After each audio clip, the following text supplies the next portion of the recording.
bab khalifah ya. Dalam keseharian saya sering sekali ditanya tentang sosok khalifah.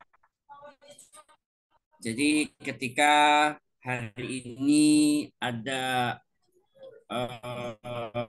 perjuangan menuju tegaknya kepemimpinan Islam yang namanya sering ditanya tentang siapa khalifahnya.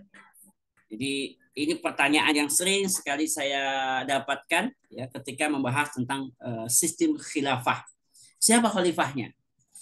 Jadi sebenarnya ketika kita membahas tentang khalifah, seperti kita itu mau naik pesawat terbang. Yang penting adalah ini pesawat terbangnya mau kemana. Bahkan saya ketika terbang ke sana kemari itu nyaris tidak pernah kenal pilotnya siapa gitu. Siapa pilotnya nih? Nah, lulusan kampus mana nih? Uni lisensinya seperti apa? Nah, gitu. Jadi sosok pilot itu dalam sistem pemerintahan Islam yang namanya khilafah itulah yang disebut dengan khalifah. Jadi makanya kita akan membahas tentang oh ya, sebentar. Saya share screen sebentar. Ini. Oke. Masuk ya?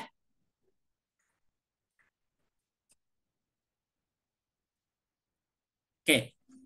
Eh maka kita akan membahas tentang sosok bab tentang khalifah ya. Ini sebelahnya saya sertakan kitab Tarikh Khulafa ya, karangan Imam Asyuti. Karena ketika bicara tentang khalifah, maka ini terkait dengan personal individu. Ya. Jadi ketika kita ini kembali ke persoalan yang tadi saya sampaikan di awal, bahwa banyak pihak yang ketika ada upaya serius untuk menegakkan kembali sistem pemerintahan Islam yang namanya khilafah, mereka akan banyak yang bertanya tentang siapa khalifahnya, gitu. Jadi sebenarnya tentang siapa khalifahnya eh, penting memang, tetapi tidak begitu urgen sosok siapanya. Makanya nanti ketika naik bis saja kita tidak pernah tahu siapa supirnya. Yang penting adalah dia tujuannya kemana. Misalkan ke Jakarta, misalkan ke Medan, misalkan ke Bandung, misalkan ke Surabaya.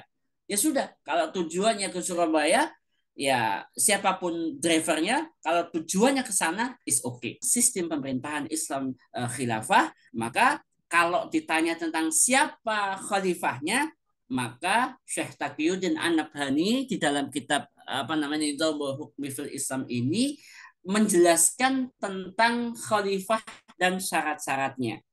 Itu tentang siapa? Yo siapa saja yang memiliki kriteria yang sama dengan atau masuk ke dalam kriteria atau syarat menjadi khalifah. Nah, khalifah di dalam di bab pertama di muqaddimah tentang khalifah ini disebutkan mana nih? Al-khalifatu huwa alladhi yanubu anil ummati fil hukmi wal sultan. Jadi khalifah itu adalah orang yang mewakili umat ya dalam urusan pemerintahan dan kekuasaan ya. Wa fi tanfidhi ahkam syar'i dan ya apa namanya orang ini adalah hukum-hukum syariat Islam. Jadi khalifah itu adalah orang ya, yang mewakili personal yang mewakili urusan umat ini ya dalam bidang pemerintahan dan kekuasaan. Ya. Makanya kemudian dirincikan di bab berikutnya bahwa khalifah itu ya bahwa seorang khalifah itu ya dia itu mewakili umat Islam ya mewakili umat Islam untuk apa? Untuk urusan-urusan pemerintahan dan kekuasaan. Ya, yang khalifah itu nanti dengan wewenang yang sudah diberikan oleh umat ini ditugasi untuk menerapkan hukum-hukum syariah. Ya, dan seorang khalifah itu baru bisa ya atau memiliki wewenang untuk menjadi pemimpin umat ini ketika dia dibaiat ya. Maka umat Islam itu harus melakukan baiat kepada khalifah. Jadi khalifah itu adalah memang orang yang mewakili urusan politik, pemerintahan, kekuasaan umat Islam. Nah, jadi ini khalifah. Sementara, aduh, saya lupa nih. Jadi sebutan pemimpin umat Islam yang disebut dengan khalifah, imamah atau amirul mukminin ya disebutkan ini di dalam kitab apa namanya As-Siyasah Asy-Syar'iyyah Nizamud Daulah Al-Islamiyah itu disebutkan bahwa istilah al-imamul kubra wal khilafatu wa imaratul mukminin apa? Jadi lafdun mutaradifatun. Jadi mutaradif itu sinonim, sama saja. Ketika menyebut nama khalifah, imamah, amirul mukminin, maka itu sama ya. Yang didefinisikan oleh para ulama sebagai apa namanya? Sebagai ri'asatun amatun fiddin wa dunya yang disebutkan sebagai kepemimpinan umum umat Islam dalam urusan-urusan agama sekaligus urusan dunia gitu. Di mana disebutkan di sini tujuan pokoknya adalah apa? Untuk mewujudkan masalih ya masalih itu semacam kemaslahatan wa tadbiru su'unil ummati wa hirasatud din wa siyasatud dunia dan memelihara urusan-urusan umat Islam dalam menjaga agama dan juga mengatur urusan-urusan keduniawian. Jadi khalifah, imamah, amirul mukminin itu memiliki konotasi yang sama. Terkait dengan posisi seorang khalifah itu menjadi sangat penting ya di dalam struktur pemerintahan kekhilafahan.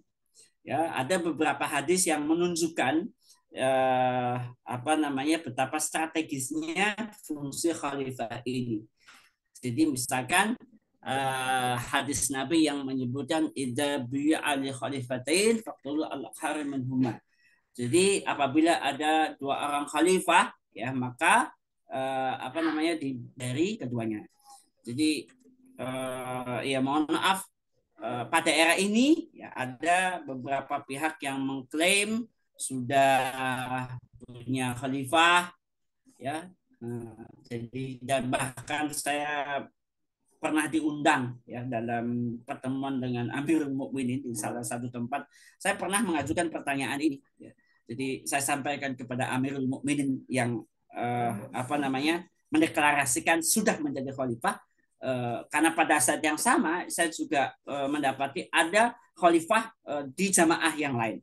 Nah, jadi karena memang teks hadisnya begitu, kalau ada dua khalifah yang dibaiat maka bunuh yang terakhir. Ya. Kemudian yang berikutnya adalah man baya'a imaman fa'atahu safqatan. Jadi yadihi jadi gini kita ini ketika memiliki pemimpin itu menjadi apa ya nyaman ya nyaman. Saya ini sekedar komparasi sederhana meskipun ini tidak apple to apple. Di Jakarta itu pernah dipimpin oleh pemimpin yang kafir dan pernah dipimpin pemimpin yang muslim ya. Ini belum tidak benar, tetapi memang ada rasa nyaman berbeda ketika pemimpinnya muslim gitu loh. Apalagi ketika pemimpinnya itu seorang khalifah, maka tentu ini akan bukan hanya sekedar nyaman, tapi keberkahan dan kebaikan itu akan didapatkan. Jadi ini betapa kita ini sangat merindukan sosok khalifah sebagai pemimpin. Ya. Kemudian juga keberadaan khalifah ini tentu saja ini di hadis berikutnya ya, khiyaru a'immatikum alladzina tuhibbunahum wa yuhibbunakum. Jadi yang terbaik di antara kalian itu adalah ketika apa namanya, pemimpinnya itu, yang terbaik itu yang didoakan oleh rakyatnya, mendoakan rakyatnya. Jadi kalau bukan saling menghujat gitu. Kalau sekarang itu kan saya lihat sudah saling menghujat. Nah, lebih spesifik ke pembahasan tentang khalifah ya. Khalifah ini ya sebagai pemimpin umat Islam ya, itu ada yang namanya syarat iniqad atau syarat sah pengangkatan. Jadi seorang khalifah itu atau amirul mukminin itu atau imamah itu sah ya diangkat menjadi khalifah. Kriterianya itu satu muslim, dua laki-laki, balik, berakal, adil, merdeka, kemudian mampu. Nah, ketika ada seseorang ya yang kriterianya ini kemudian dia dipilih dan dibaiat, maka menjadi sah. Gitu. Ada lagi yang namanya syarat apa namanya afdoliyat. Jadi Syekh Taqiyuddin An-Nabhani di kitab ini menyebutkan beberapa syarat keutamaan bahwa seorang, jadi syarat keutamaan itu tidak mengganggu keabsahan pengangkatan khalifah, tapi menjadi keutamaan. Alangkah baiknya ketika seorang khalifah itu seorang mustahid, seorang politisi yang kuat dan keturunan dari bangsa Quraisy. Nah, ini apa namanya syarat khalifah ya, ada syarat iniqad dan ada yang namanya afdoliyat. Nah, kita akan mulai rincikan satu persatu. Jadi syarat pertama untuk menjadi seorang khalifah adalah atau pemimpin umat Islam itu adalah pemimpin tertinggi adalah muslim ya. Karena itu khalifah secara mutlak tidak boleh diberikan kepada orang-orang kafir.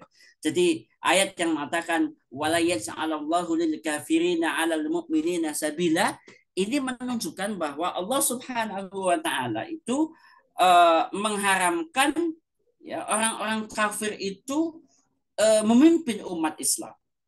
Ya. Jadi tidak boleh ya orang kafir itu, bahkan terkait dengan ini ya, terkait dengan ayat ini, bahkan Imam Syafi'i itu mengharamkan menjual budak kepada orang kafir. Karena apa? Karena menjual budak muslim kepada orang kafir itu memberi jalan bagi orang kafir itu untuk menguasai seorang muslim. Jadi Imam Syafi'i itu sampai menetapkan begitu, menjual budak ya kepada orang muslim, kepada orang kafir itu tidak boleh, apalagi ini negara, apalagi ini sebuah sistem pemerintahan, maka pemimpinnya itu wajib muslim ya, tidak boleh kafir itu. Jadi ini bukan apa diskriminasi ya. Ini bukan diskriminasi, tetapi memang ini adalah bagian dari limitasi di dalam Islam ya.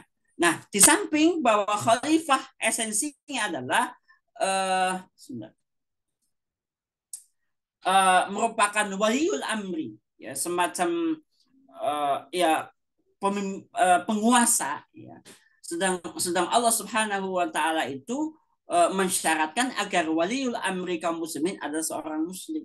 Itu. Makanya firman Allah Subhanahu wa taala ya ayyuhalladzina amanu atiiullaha wa atiiur rasul wa ulil amri minkum. Jadi orang beriman. ya. Termasuk jadi waliul amri di sini itu pasti arahnya itu kepada muslim. Ya, jadi pemimpinnya itu bagi umat Islam wajib seorang muslim. Yang kedua, syarat khalifah itu harus apa namanya? Harus seorang laki-laki. Jadi tidak boleh apa namanya? Pemimpinnya itu seorang perempuan. Tidak boleh. Sorry.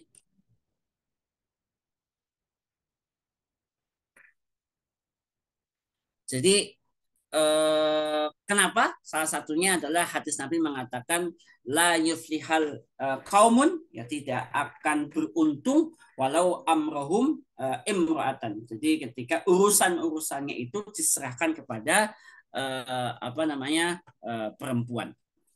Nah, saya ingin rincikan sedikit ya tentang mengapa itu harus laki-laki ya.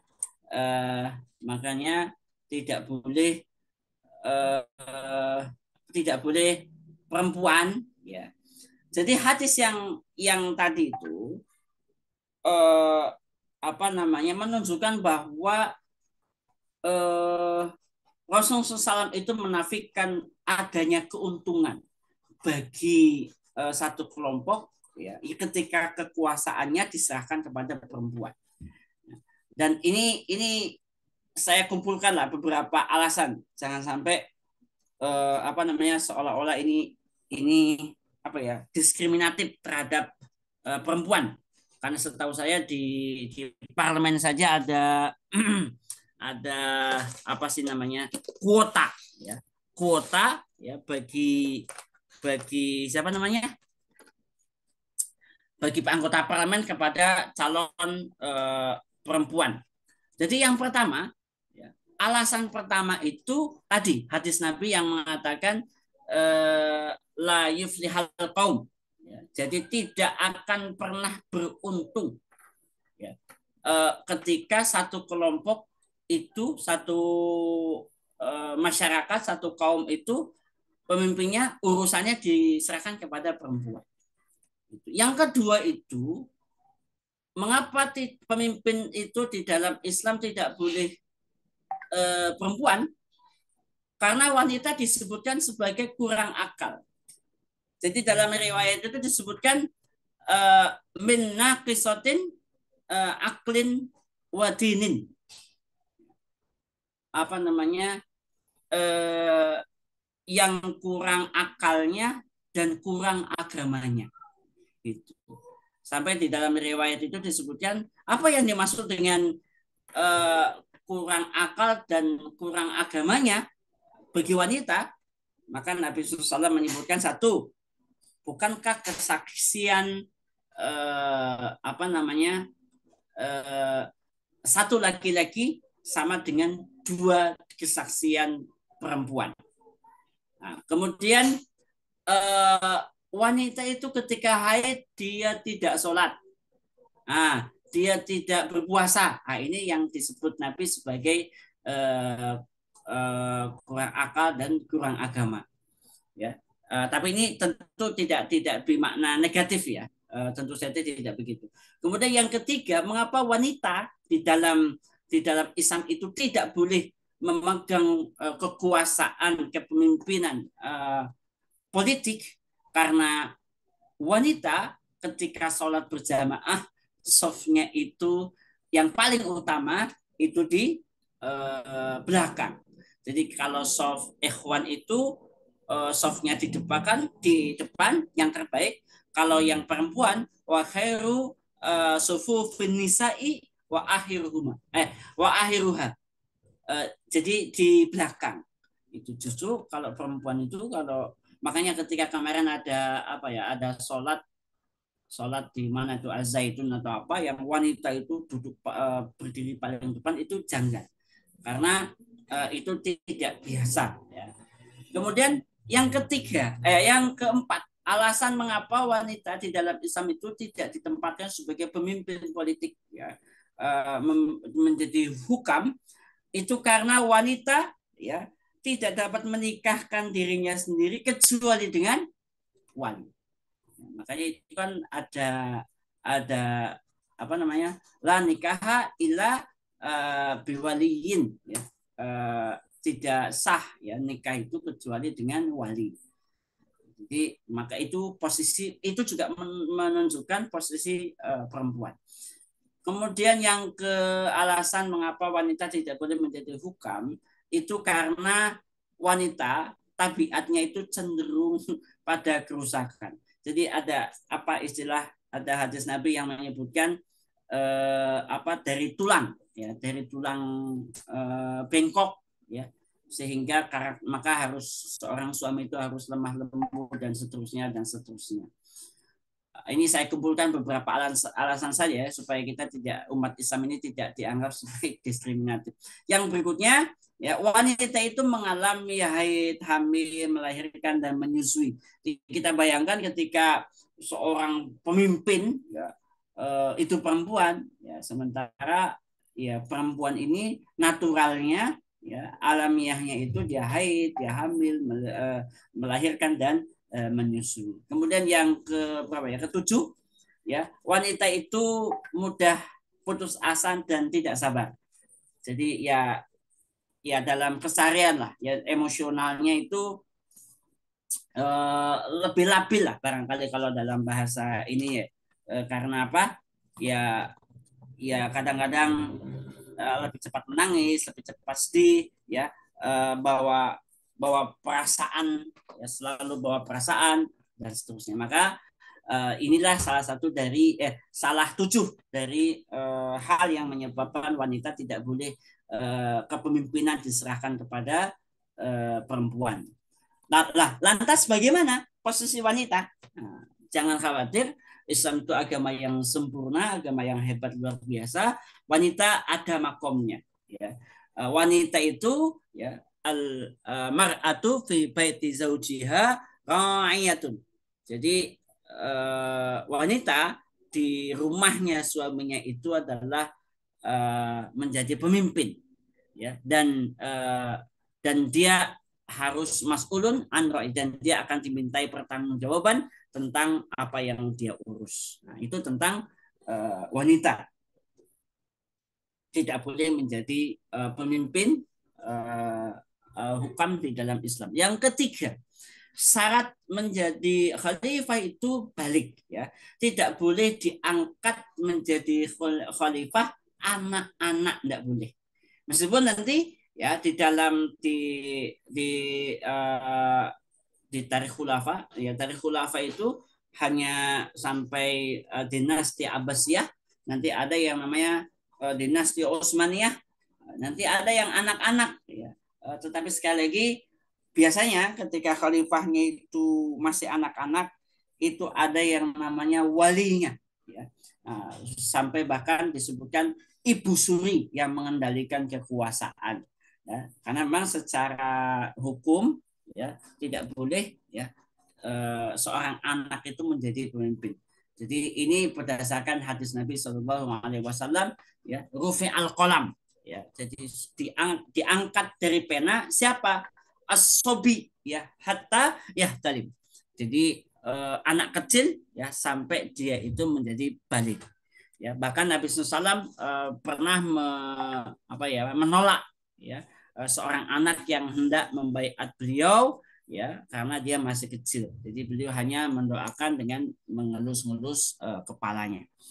Jadi ini syaratnya ya, syarat balik ya. Adapun dalam sejarah Islam itu tidak begitu ya, ada yang anak-anak diangkat menjadi khalifah, ini adalah penyimpangan ya, penyimpangan dari sejarah.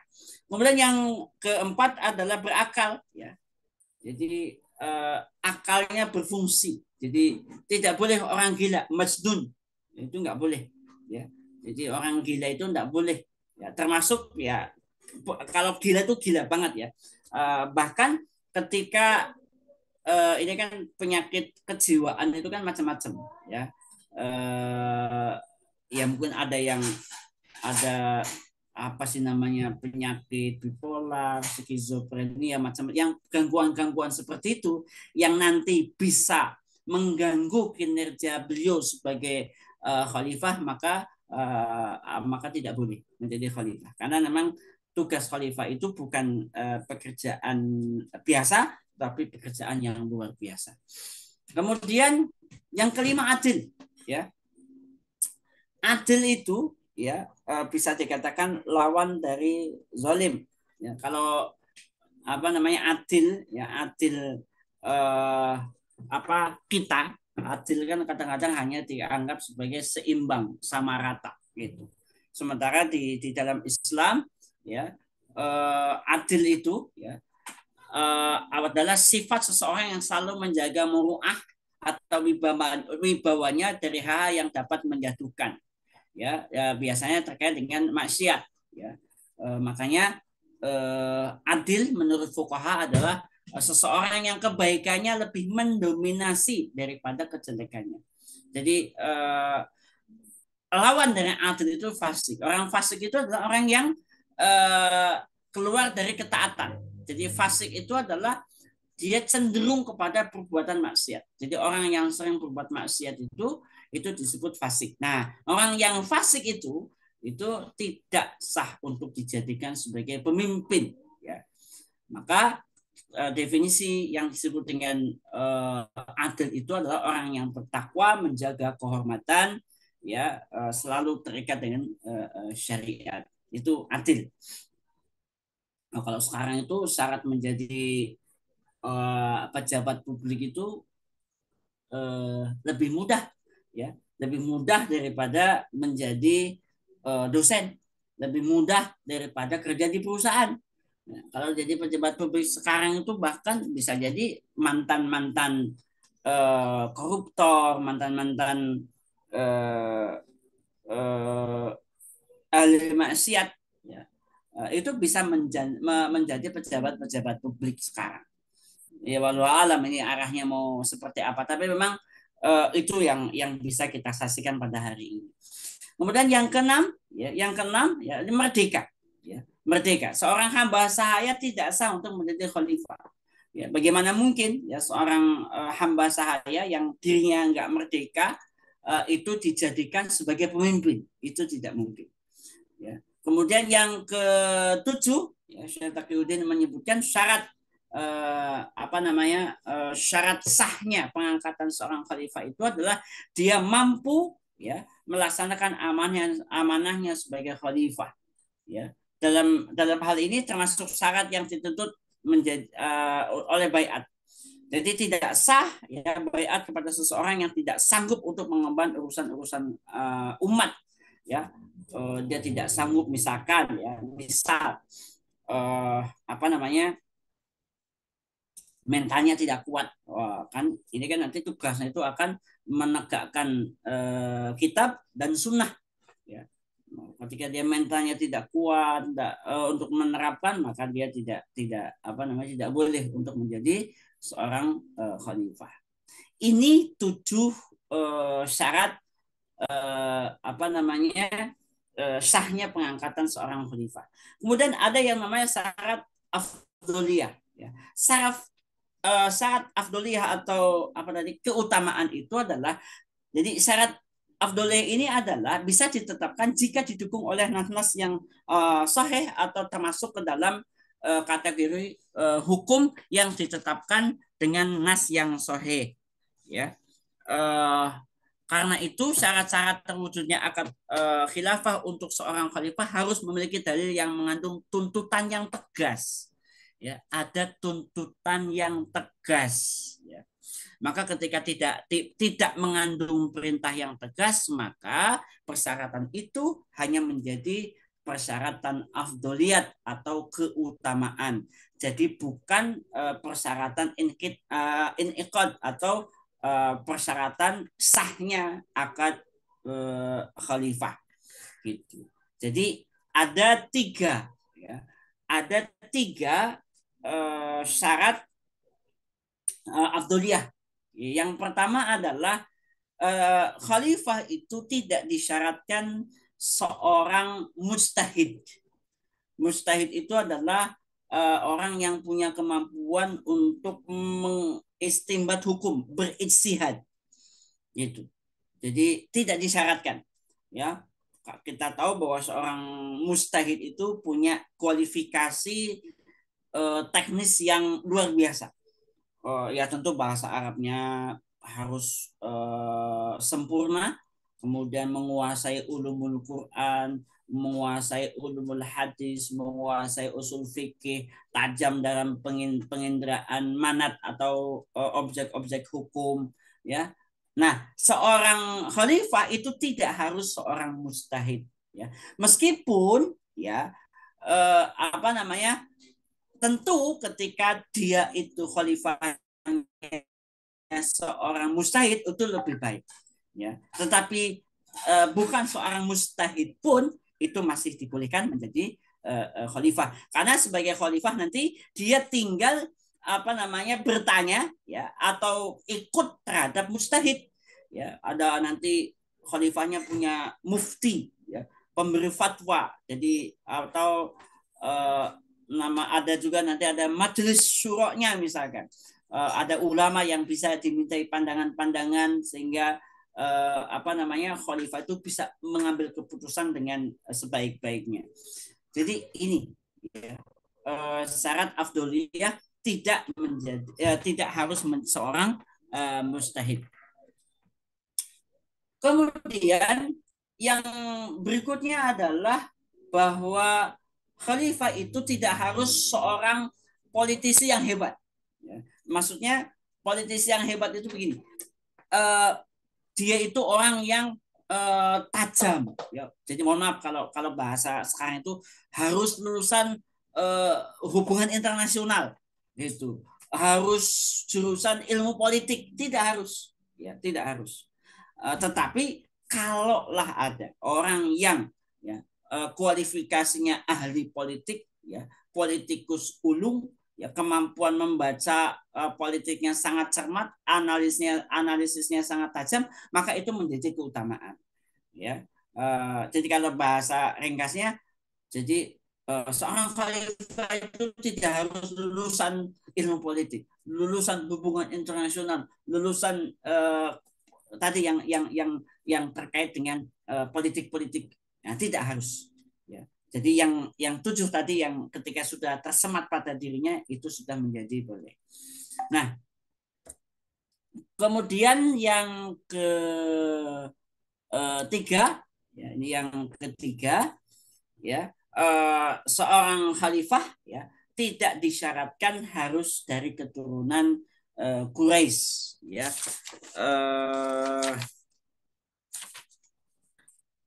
Jadi meskipun ya terdapat beberapa hadis, ya, beberapa hadis yang merupakan ikhbar, ya, semacam pemberitaan, ya. Inna hadal amra fi Quraisyin, ya, bahwa sesungguhnya urusan kekuasaan ini di apa namanya di tangan Quraisy, ya. La yu'adihim ahadun illa qabbahullahu ala wajhihi ma aqamamuddin. Jadi ini hadis yang pertama bahwa seolah-olah ini kekuasaan ada di tangan Quraisy. Kemudian juga hadis Nabi riwayat Ibnu Umar, ya, la yazalu hadzal amru fi Quraisyin ma baqiya min nasis nain. Jadi kekuasaan ini selalu berada di tangan Quraisy meskipun nanti dunia itu cuma tinggal berdua. Nah, kira-kira begitu. Nah, jadi hadis ini, ya, hadis-hadis ini nanti dalam rincian di kitab Nizamul Hukmi ini sifatnya hanya informasi, ya.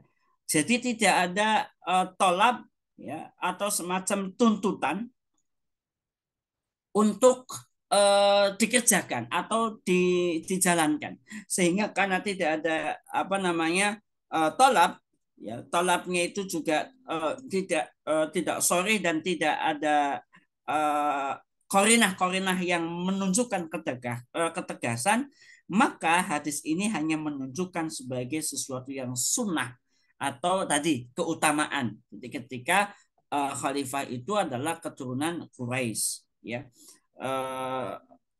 Bahkan nanti kalau kalau apa namanya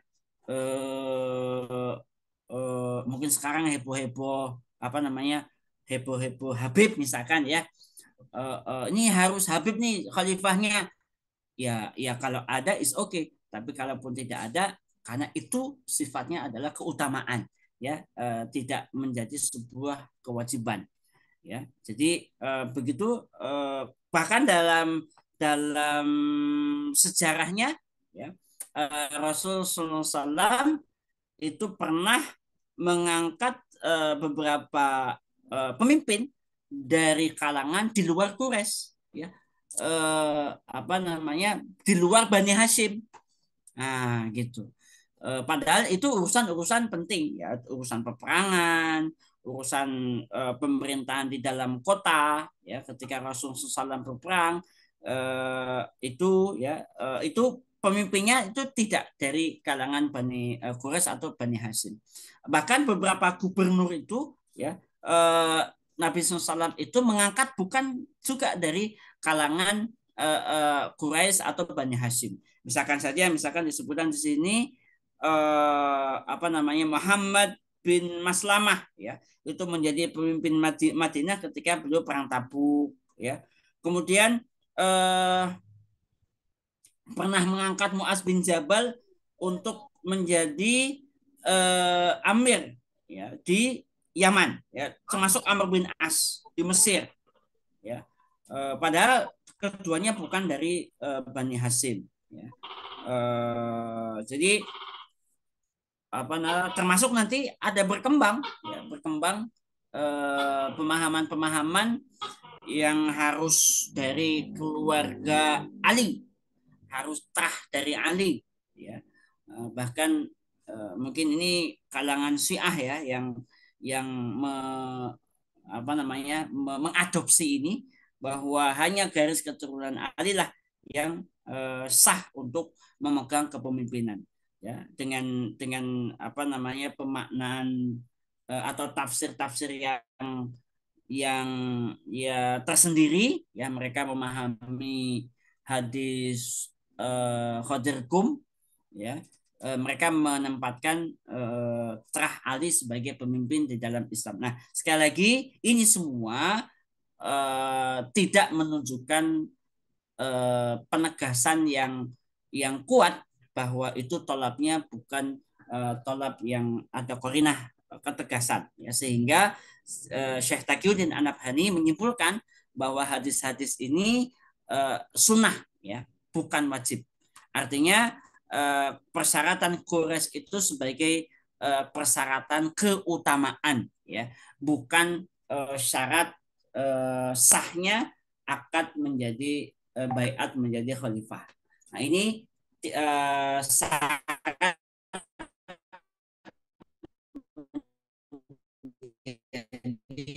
khalifah, ya.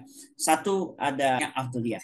Tentu saja ini menjadi apa sih namanya menjadi PR bagi kita, ya, untuk karena memang pembahasan tentang khalifah pada era-era ini menjadi pembahasan yang sangat sensitif, ya.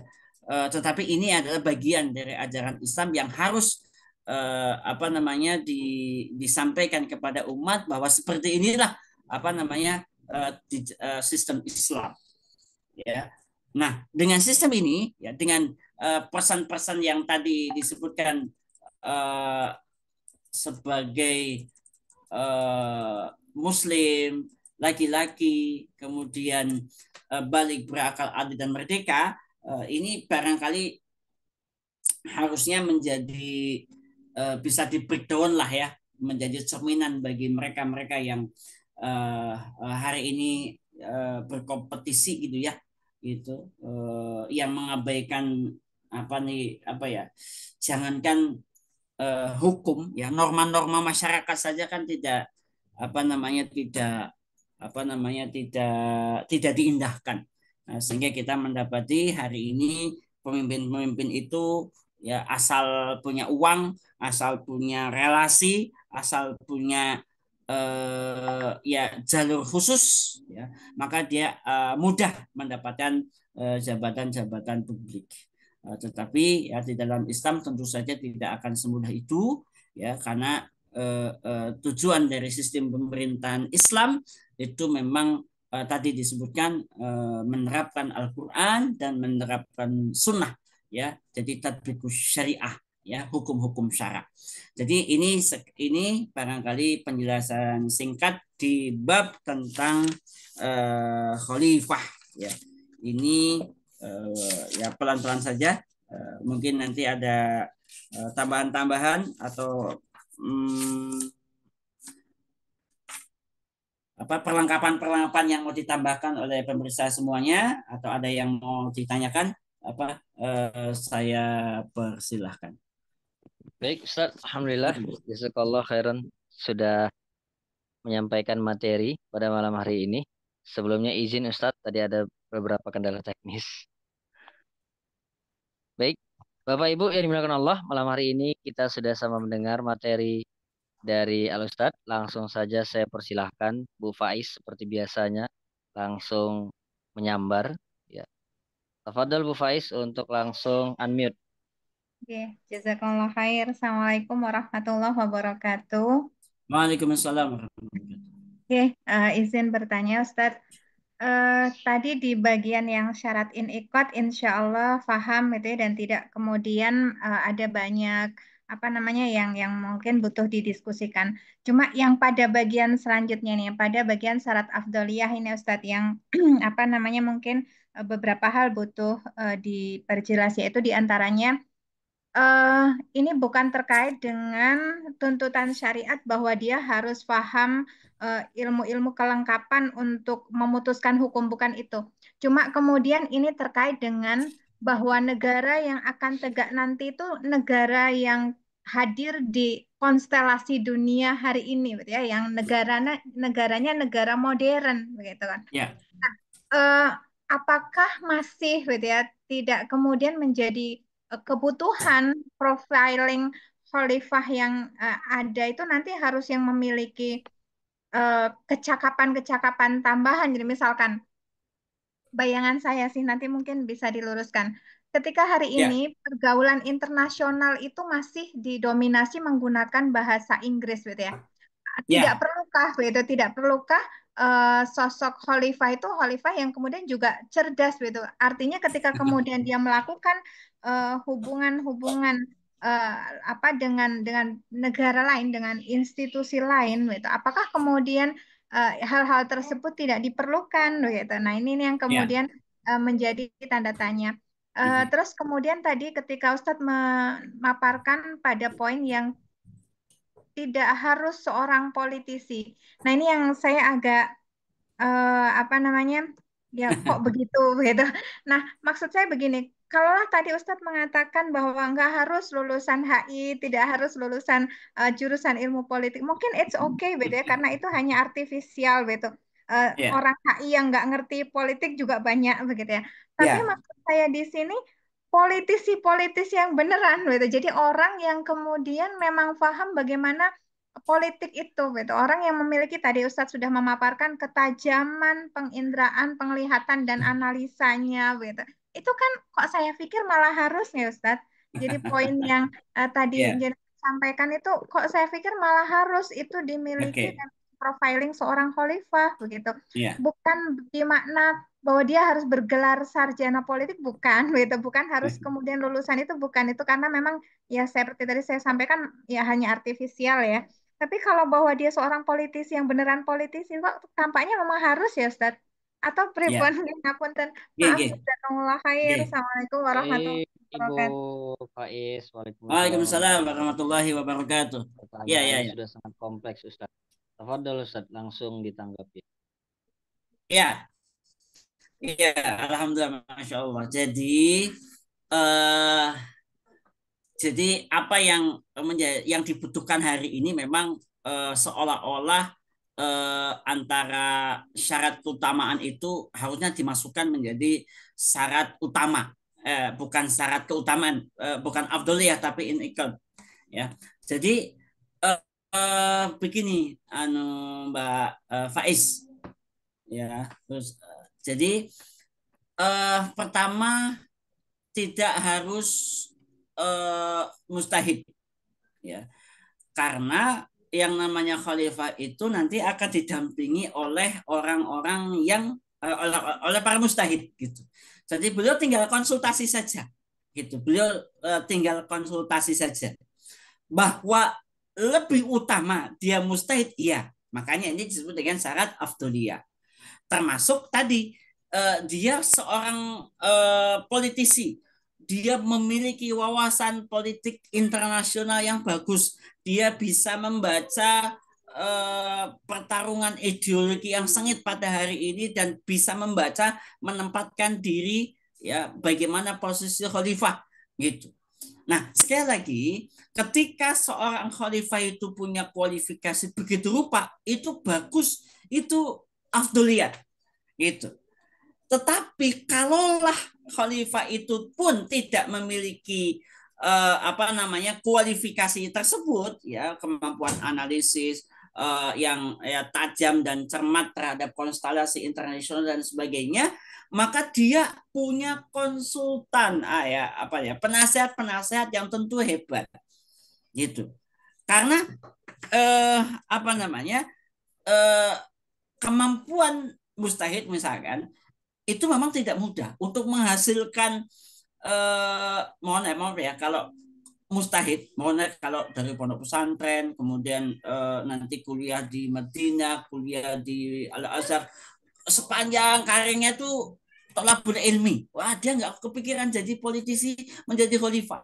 Nah, tetapi ketika dia itu sudah menjadi mustahid, tinggal dipanggil oleh khalifah, duduk sebelah saya, bimbing saya, kan begitu.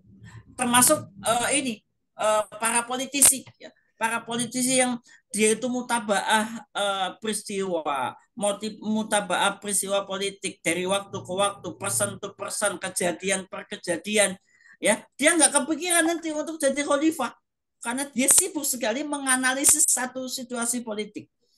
Nah, tetapi ketika dia itu menjadi seorang politisi dan khalifah tahu, oh ya, duduk sebelah saya, bimbing saya, bagaimana cara membaca politik yang ada, biar nanti kita putuskan dengan syariat ini. Nah, jadi posisi mustahid dan posisi politisi itu sebagai syarat keutamaan afdoliyat, ya, sehingga dan dalil-dalil yang tadi Syekh Taqiyuddin An-Nabhani sebutkan itu memang merujuk ke situ. Jadi ini korinahnya itu tidak jazm sehingga tidak disebutkan wajib, ya, tetapi menjadi sunnah. Kalau sunnah itu ya tentu lebih baik. Jadi kalau nanti ada sosok khalifah yang cakap, ya, ada dua orang, satu ya komplement, gabungan, ya, antara politisi dan kiai, ya, apalagi nanti Habib sekalian, ya, turunan Nabi Bani Hasyim, maka itu sempurna sudah. Jadi antara yang inikot dengan yang afdoliyat itu disatukan. Jadi Mbak Faiz, insya Allah yang kita harapkan nanti khalifahnya siapapun itu nanti, ya, setidaknya ada kriteria awalnya tadi dan ada kriteria keutamaan, dan semoga saja, ya, syarat-syarat afdoliyah itu nanti ada pada diri khalifah yang nanti akan terpilih, ya, kira-kira begitu.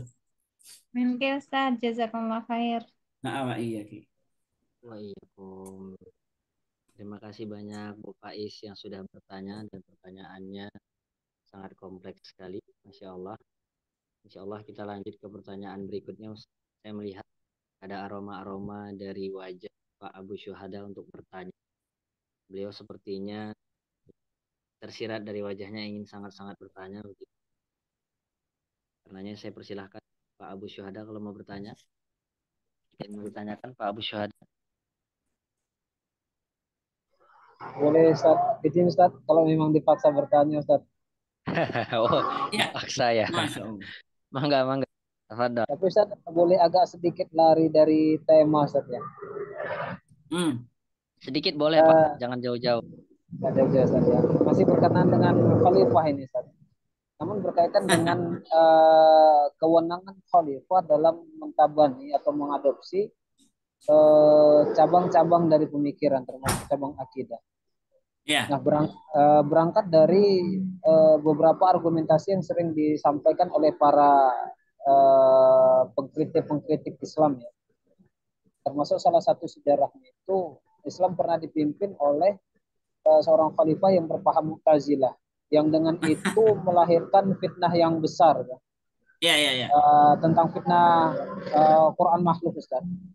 ya, ya.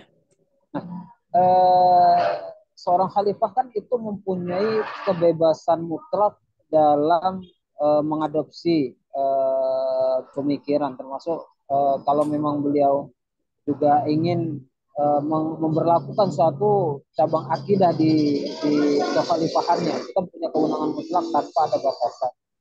Walaupun itu juga tidak ideal memaksakan satu cabang pemikiran kepada kekhalifahan, kan begitu Ustaz. Namun di satu Ya, sisi dengan pengalaman sejarah yang pernah terjadi seperti itu, ternyata itu memberikan dampak yang buruk. Gitu. Yang kalau memang diberikan ya, batasan terhadap seorang khalifah tidak boleh mengambil, mentabani atau mengadopsi suatu cabang akidah untuk diterapkan di kekuasaannya, tapi jadi kontradiktif juga ya Ustaz ya. Berarti membatasi kewenangan khalifah. Nah, berkaitan dengan itu gimana Ustaz? Masya Allah, Alhamdulillah.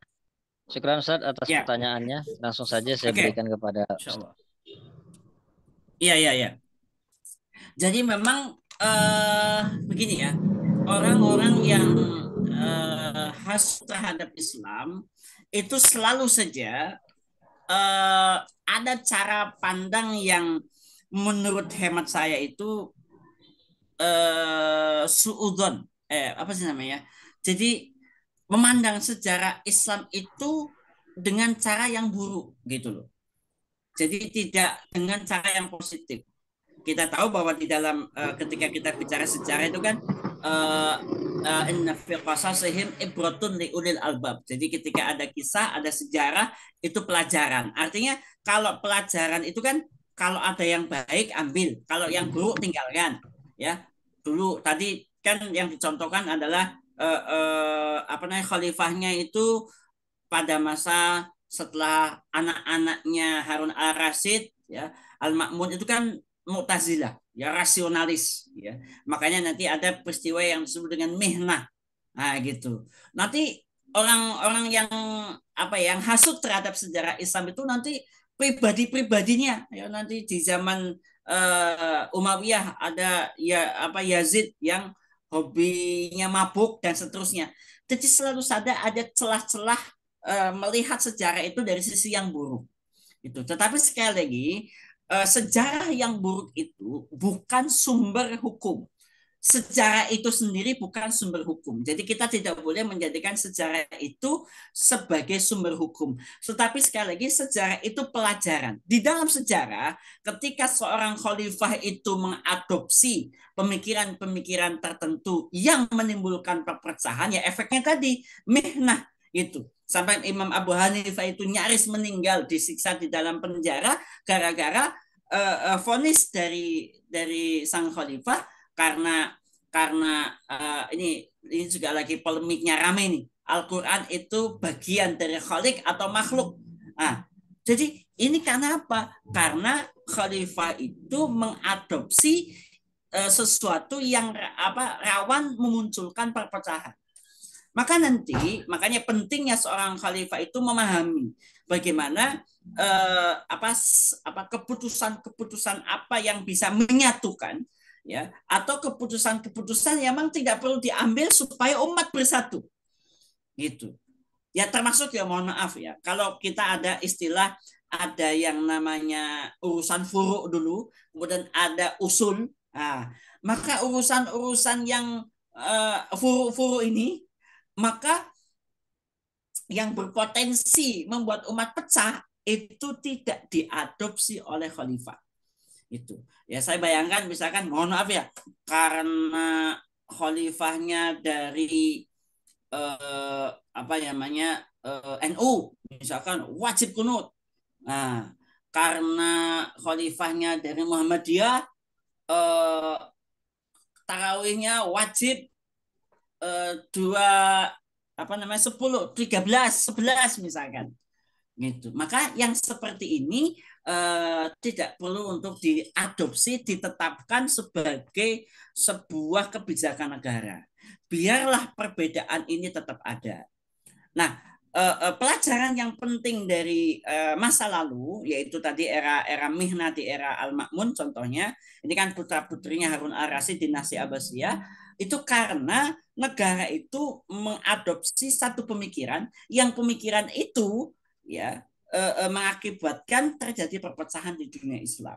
Ya. Meskipun di sisi yang lain juga ada beberapa makna-makna positif ya dari mohon maaf ya dari kelompok rasionalis Mu'tazilah ini. Ya, salah satunya adalah berkembangnya ilmu pengetahuan yang sangat pesat pada waktu itu. Ya, tetapi ya sekali lagi bahwa seorang khalifah itu harus memiliki kebijaksanaan yang sangat teliti ya sehingga setiap kebijakannya itu tidak memunculkan perpecahan-perpecahan di kalangan kaum muslimin. Begitu kira-kira. Baik, alhamdulillah sudah terjawab. Bagaimana Pak Abu Syuhada? Ada konfirmasi lagi? Nah, nanti sambil minum kopi saja. Ada tugas sedikit Ustaz, Afwan Ustaz. Ya. Ya, tafadhol. Izin Ustaz, syukran Ustaz. Oh iya, siap. Ya. Baik. Ustaz, ini ada pertanyaan dari kolom chat. Pertanyaannya berbunyi, bagaimana menurut Ustaz terkait pernyataan bahwa Bapak Presiden yang sekarang menjabat itu dianggap sebagai khalifah juga, termasuk ada gelar khalifah pada beberapa pimpinan jamaah Islam seperti jamaah tarekat. Nah, ini bagaimana Ustaz dengan fenomena ini? Ya, jadi gimana ya? Pengen ketawa tapi jadi begini ya. Jadi sederhananya beginilah. Saya bisa saja saya ngaku polisi, bisa kan? Saya ngaku tentara, bisa, ya kan? Tetapi nanti kan harus dibuktikan. Kalau saya ngaku polisi, ya saya kalau cuma ngaku ada seragamnya, ya bisa. Tetapi nanti pasti akan ada satu celah di mana validasi saya sebagai polisi itu akan terbantahkan. Ketika saya ngaku sebagai rektor, misalkan, ya bisa saja gitu. Saya punya apa gitu ya. Tetapi nanti ada ya syarat dan ketentuan berlaku untuk seorang rektor. Demikian juga seorang khalifah. Ya. Seorang khalifah itu dari sisi nama itu tentu berbeda dengan istilah yang sekarang yang namanya presiden. Khalifah itu berbeda jelas.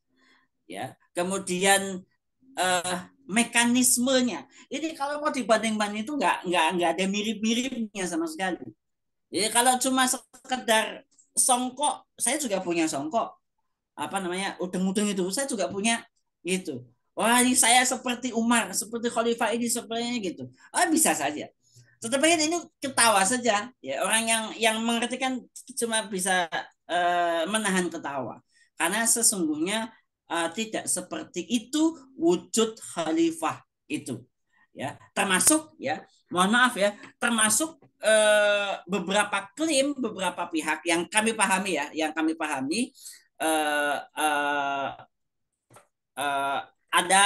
ada jamaah tertentu yang mengklaim sudah punya khalifah.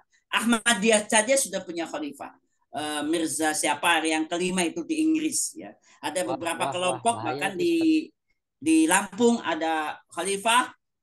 Kalau nggak salah sudah terserebrai. Kemudian yang di Cilengsi juga ada yang mengklaim sebagai khalifah. Tetapi dalam istilah saya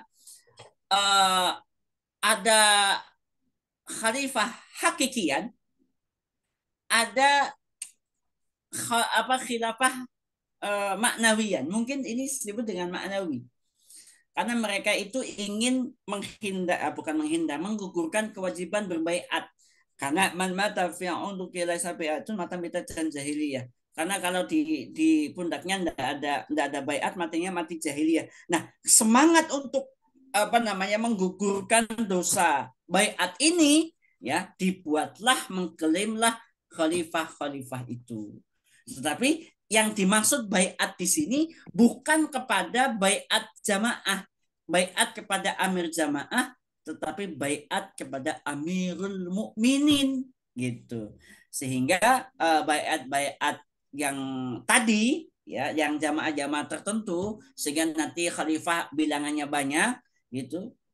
Saya sangat terkesan ya waktu ketemu dengan salah satu dari Amirul Mukminin itu ya, dan saya menanyakan dua hal ya, karena beliaunya sendiri mengklaim sebagai Amirul Mukminin, sebagai khalifah. Saya bertanya dua hal dan dua-duanya sepertinya jawabannya tidak tuntas. Yang pertama, pertanyaan tadi tentang hadis idza bu'al khalifatain faqtulu al-akhar minhuma. Kalau ada dua khalifah maka bunuh yang terakhir. Saya sampaikan kepada beliau, setahu saya yang mengklaim sebagai khalifah bukan hanya Anda. Gitu. Ada khalifah yang lain. Pertanyaan saya, siapa yang lebih duluan? Mana yang harus saya bunuh lebih dulu? Satu. Yang kedua, waktu itu Anda itu Amirul Mukminin. Ketika bicara Amirul Mukminin itu pemimpin umat Islam. Tidak ada batas negara, tidak ada wilayah teritorial. Maka Anda bertanggung jawab terhadap persoalan Palestina. Pertanyaan saya, Anda sebagai Amirul Mukminin, langkah apa yang sudah Anda kerjakan untuk membebaskan Palestina waktu itu? Gitu. Nah, jawaban ini nggak tuntas karena memang khalifahnya bukan khalifah hakikian gitu. Jadi khalifah yang hanya sekedar menggugurkan upaya menggugurkan hadis yang tadi, siapa saja yang mati di pundaknya tidak ada baiat, maka matinya mati jahiliyah. Sementara yang dikehendaki dalam hadis ini itu adalah baiatnya bukan kepada amir jamaah, tetapi kepada Amirul Mukminin yang hakikian.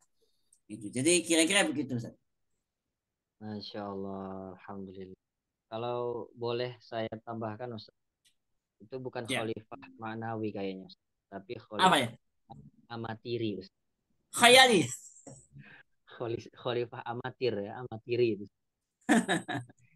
Baik, alhamdulillah sudah terjawab tadi terkait dengan khalifah-khalifahan itu ya. Namanya sama pula itu, Ustaz. Aduh, kacau gitu ya. Jadi ada Mirza Ghulam Ahmad, ada Mirza tadi itu kan, ada saya juga Mirza Al-Bantani. Iya. Ya, baik, alhamdulillah. Cuma Mirza yang ini insya Allah istiqomah di jalan dakwah yang lurus. Iya, insya Allah, amin. Baik, Bapak Ibu, ada lagi pertanyaan? Kita kasih satu kesempatan terakhir. Baik, sudah ada masuk di satu kesempatan terakhir ini. Ada Bu Femin. Ustadz, mohon digambarkan bagaimana syarat-syarat anggota dari Mahkamah Madzalim yang berhak mengangkat dan memberhentikan seseorang khalifah. Apakah anggota Mahkamah Madzalim adalah orang-orang yang independen? Nah, ini bagaimana, Ustaz? Kayaknya ini mau nyerempet politik yang ada nih ya. Jadi begini ya. Sebenarnya nanti ada bab tersendiri ya, bab tersendiri yang akan membahas tentang posisi dari Mahkamah Madzalim. Ya nanti Mahkamah Madzalim ini ya yang memiliki hak untuk memberhentikan khalifah, karena khalifah itu sekali ngangkat bisa seumur hidup, atau sekali ngangkat besok diberhentikan juga bisa gitu. Artinya memang tentu saja persyaratan Mahkamah Madzalim ya tentu nanti ada penjelasan tentang dia harus punya kapasitas kemampuan hukum yang layak ya, kafaah lah ya, kafaah itu di bidangnya bicara hukum ya, termasuk yang dia bisa mengetahui sebab-sebab khalifah itu diturunkan ya secara rinci, secara detail ya. Salah satunya adalah ketika syarat-syarat yang endikot tadi itu hilang. Contoh misalkan dia gila ya, contoh dia itu keadilannya hilang. Nah, keadilannya hilang, maka dia bisa jadi diberhentikan.